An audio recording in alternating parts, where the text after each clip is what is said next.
Now we're going to have a look at how to bias bind around all of the open edges as well as do our tie straps. So to start with, we're going to do a small practice of using the bias binding on one of your offcuts in case this is the first time that you've used it before. So what we're going to do is just line up this with the edge and cut it to the length of the edge that I'm going to practice on, like so. So we're going to pin this piece of practice down the edge of my cut off fabric. So you want to open out your bias binding on those pre-folded edges. And so I'm looking at the front of my fabric, so the outside, and I'm going to open out the edge. So the edge of the bias binding is lined up with the edge of the fabric, and then just use your clips, or you can use pins at this point, to attach those layers together. And that's just going to make sewing them together way easier. And I'm going to do that same thing all the way down the edge at about 5 centimeter intervals.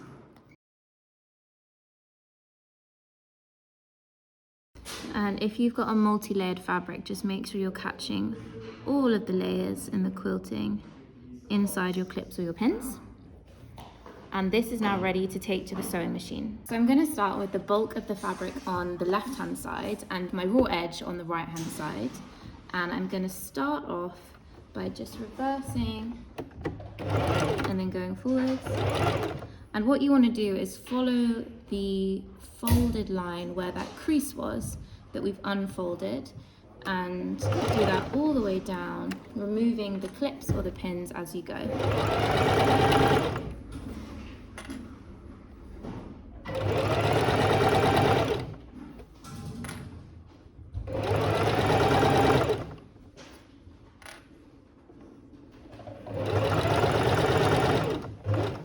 Finish, I'm just going to reverse and go back forwards, and then cut your threads.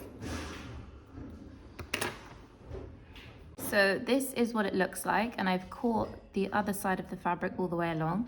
And what I'm going to do is just trim this excess fabric that's where the raw edge was. So I have about 3 millimeters between my line of stitch and the edge. So I'm just going to use my small scissors to do that. And just run along close to that new line of stitching.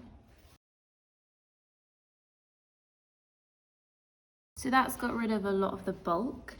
And the last thing we're going to do is seal the bias binding by folding it all the way over and catching it on the other side. So what I'm going to do is turn to the inside of the fabric, or the back. So this is what it looks like on the other side. And I'm going to take that pre-pressed fold and go over the top of the side that I've already sewn and pin that into place, or use your clips. So to show you again, you can see where my line of stitching was to hold the other side in place. And I'm going to fold this over so it's just covering that line of stitching, and pin that into place. So I'm going to continue that all the way down, folding the bias tape over, so I'm catching all of that excess and pinning it into place.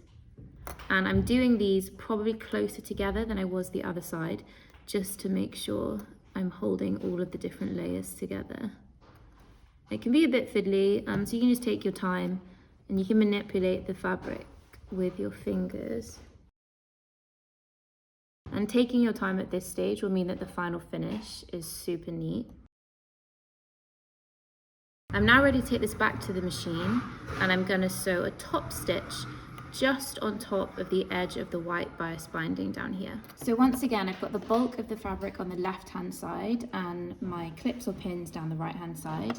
And I'm going to feed this top one under the foot. I'm going to start off in the same way by just reversing for a couple of stitches and then going forwards. And the aim here is to sew as close as you can to the edge of this white bias binding, so you're capturing all the layers. And you can just, as I said before, move slowly here, making sure that everything is aligned as you want. and then remove your clips or pins as you go. And you may need to just use your fingers to push everything back inside, depending on how many layers of fabric you're sealing together. So I've got to the end of my line, and to finally finish it off, I'm going to reverse stitch and do the same forwards and cut my threads. So this is what it looks like. It's super, super neat. And I've just about caught it on the other side as well. So both sides look really nice.